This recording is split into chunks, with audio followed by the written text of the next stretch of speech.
What's up, everybody? Welcome into the Celtics Talk podcast. I don't know. I think we're a daily podcast now, like multiple episodes, multiple emergency podcasts, all this.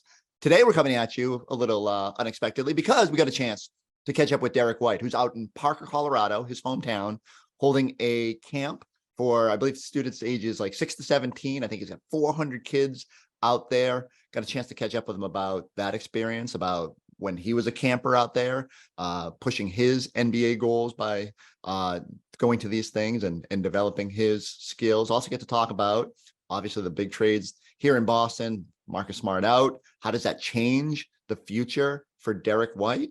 I think it's part of this trade. If you don't have to really read between the lines, but the way Derrick evolved last season maybe made it a little bit easier. Never easy to move on from a player like Marcus Smart, but the faith that the Celtics have in Derrick White certainly maybe allowed them to make that move and to embrace whether he'll be more of the pure point guard this year. We'll get Derrick's thoughts on that. So let's get right into it. Here's our chat with Derrick White. All right, Derrick, what's it like being back home? I hear 400 kids there in Parker, Colorado. What's it like being out there with them? Yeah, it's been a fun week so far. This is where I grew up. This is a gym where I've worked out at. My love of the game kind of started here in this gym, so it's cool to come back and have all these kids show up, and hopefully they're having a good time, and I'm enjoying it so far. What is that like? I mean, do you ever get a chance to just sort of reflect on how far you've come? And I remember that picture of you being like a super small teenager. Like, what's it like to see this thing kind of evolve the way it has?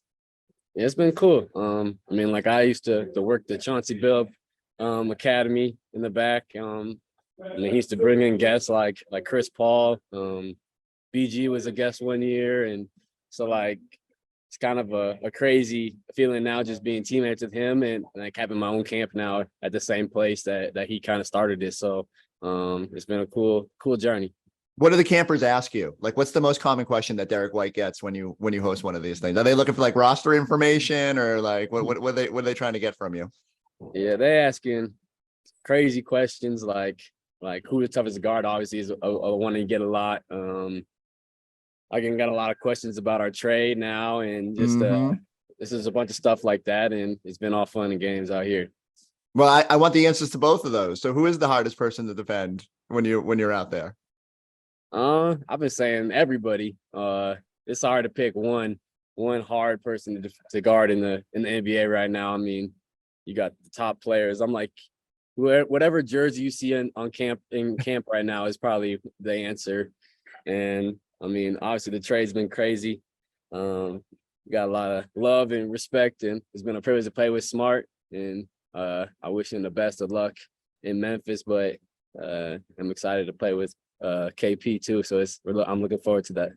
Right. Well, take me through the Marcus process, like coming in and, obviously, I mean, how much of what he does defensively helped mold you getting up to that all defensive team this year? And what's it been like to play with him? And how hard is it to see sort of one of the longest tenured guys move on? Yeah. Like I said, like during the season when he was out, like you can't replace what Marcus Smart does on both sides of the ball. There's only one Marcus Smart, and yeah, he's special. And he's always pushing me and driving me to be better. And he made up for a lot of mistakes that we made last year. And so it's going to be a big hole to fill. And, everybody's going to have to step up and try to fill those shoes. What do you know about Kristaps and what can he bring to the core of this team? He's super talented. I remember the game in Washington. He was unreal. We couldn't do anything to stop him. So on both ends of the ball, he can do a lot of things for us. So I'm looking forward to getting to know him better and welcome him to the team. Do you envision your role changing without someone like Smart out there? Do you just figure you're going to have to play more of that point guard position? Is that something, I mean, obviously all you guys were comfortable with ball handling and all that, but do you feel any extra responsibility to, bring the things that Smart did to make up for the loss at that position? How do you approach it? Yeah. Like you said, like we kind of have a lot of guys that handle the ball, but I probably have more of the point guard duties than I did last season. But I'm just looking forward to the opportunity, and I know it's going to be a big summer ahead of me, and I got to do what I need to do to get ready. How you feeling? I know you haven't missed a game due to injury in your Boston career. The only one I think was going home for Hendrick's birth there in the playoffs. But I know you got dinged up in Game 7, right? Like, how you feeling? Everything good? Yeah, no, I'm good. 100%. Working out again and feeling good. So, trying to do what I need to do here this summer so I can stay healthy for as long as I can, and try not to miss any games again. What is your summer plans? Like, what are you going to be able to relax? Do you get away at all? Like, what does Derrick White's summer look like?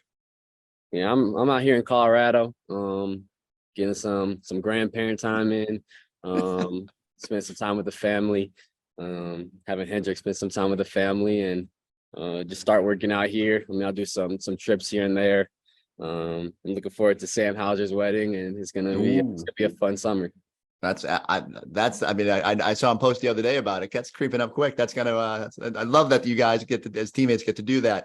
You know, part of the roster turnover is not just the players. For the second straight year, you're losing one of your position coaches. Like, how hard is that to see? Will Hardy last year, Ben Sullivan this year. You know, I'm sure you feel good about those guys getting opportunities, but is there a bit of like, oh man, when you lose one of the guys you're close with like that?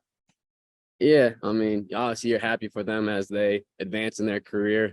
I mean, that's part of the business, but I mean, I'm super thankful and grateful for all that Ben did for me last season. I mean, we had a great time. I mean, you seeing all the stuff we were doing and after shoot arounds and just having a lot of fun. And I mean, he helped me in a lot of different ways. So I'm always thankful for him, and I wish him the best in Houston. And I'm pretty excited about the guys that we brought in too. Have you talked to Sam Cassell, Charles Lee yet? How excited are you to get working with those guys? Yeah, I talked to them both. I'm super excited to get to know them. I mean, Sam Cassell has been around the game forever. One of the greats, and I'm excited to learn from him. And Charles Lee, he called me, and he seemed like a great guy, and everybody speaks highly about him. And I'm looking forward to learning from both of them.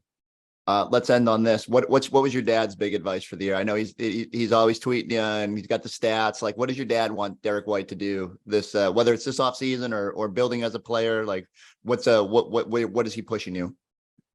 My dad just want me to get better. That's all he care about. I mean, he's been here at the camp all week working the gift shop and hanging out, and he watches the workouts and stuff. So it's always good to have him around, and he just always tell me to get better, and really focus on anything specific because he thinks I know more than him, which I do. I hope he's within earshot as you're doing this. And last thing, like, what's the vibes in Colorado? Did you grow up a Nuggets fan? Like, did you root for them? And what did you think watching them win a title? Does that push you at all? Like, what feelings go through as you're watching that? Yeah, I grew up a Nuggets fan. Through the years. I mean, obviously, when we drafted Melo in 2003, that was really when I started really watching more of the Nuggets, and just been a fan since I got drafted to San Antonio. But obviously, it's great for the state. A lot of hype and buzz around here about them right now, and I mean, it was tough watching other team win and not us, and so just extra motivation to get back to work and get better so we can try to finish the goal that we set out. All right. I'm going to stop wasting all your time. Go hang out with those campers. Thank you so much. Good luck with the camp out there. Yeah, I appreciate it. Good to see you guys. Hey, you, have you downloaded the new NBC Sports Boston app yet? It has the latest news, analysis, commentary, and insights from the experts, including Tom Curran, Phil Perry, John Tomasi, and yours truly, Chris Forsberg. You can also listen to podcasts, follow live scores and stats, catch highlights, and watch behind-the-scenes content and interviews. You can download the NBC Sports Boston app now in the App Store or on Google Play. Find the link in the show notes. All right, it's going to be fascinating. I think that one of the bigger storylines here is Derrick White was so good last year that you knew part of clearing out that guard spot this offseason. One of the reason that even coming into the offseason, we knew that Brogdon, Smart, and White were probably not all going to be back is not only because of the ramifications of the CBA, but you just need more time for Derrick White. Joe Mazzulla had stretches of last year where it was hard for him to find playing time for those three guys, especially at the end of games. I always revert back to that Utah game that the Celtics lost, and Derrick White doesn't touch the floor in the fourth quarter, and it was a little bit flabbergasting. Now, Joe later in the year seemed to learn from that, definitely leaned harder into Derrick White through the finish line of the season, was rewarded in game 6 down there in Miami, almost fueled a never seen before comeback from the Celtics. But you can hear it from Derrick's voice there, acknowledging his former hometown team, the Denver Nuggets, winning this year, a little motivation for everybody to be a bit better. But I am eager to see how much the Celtics lean in. Is there another shoe to drop here? Will there be a pure point guard on the roster beyond Derrick and Malcolm? And how does that position shake out? They threw the keys to Marcus Smart a couple seasons ago after the whole, Isaiah and Kemba, just giving him that opportunity to spread his wings there. Now it could be Derrick White sort of facilitating this offense, using those ball movement skills to keep this offense flowing, keep the ball moving. I think it's going to be it's a big season for Derrick White. I thought last year he could sort of be the unsung hero, and certainly did, elevating all defense and everything that he did out there. Now a little bit more in the spotlight. I expect that minute total to go up. Now you've got a little bit of a target, being that all defensive guy. Guys are going to want to go at you. And you don't have the luxury of a Marcus Smart out there to help you on the perimeter. So a big year looming for Derrick White. Look, we're going to be right back at it soon. Tomorrow, Celtics will be introducing Kristaps Porzingis at an afternoon press conference. So we'll have some stuff to react to there. I think Joe Mazzulla is scheduled to talk on Friday. We got Summer League practices on Saturday, the Celtics Talk podcast. Just keep rumbling your way. Go like, subscribe, check us out on the YouTube page. We'll catch you next time on the Celtics Talk podcast.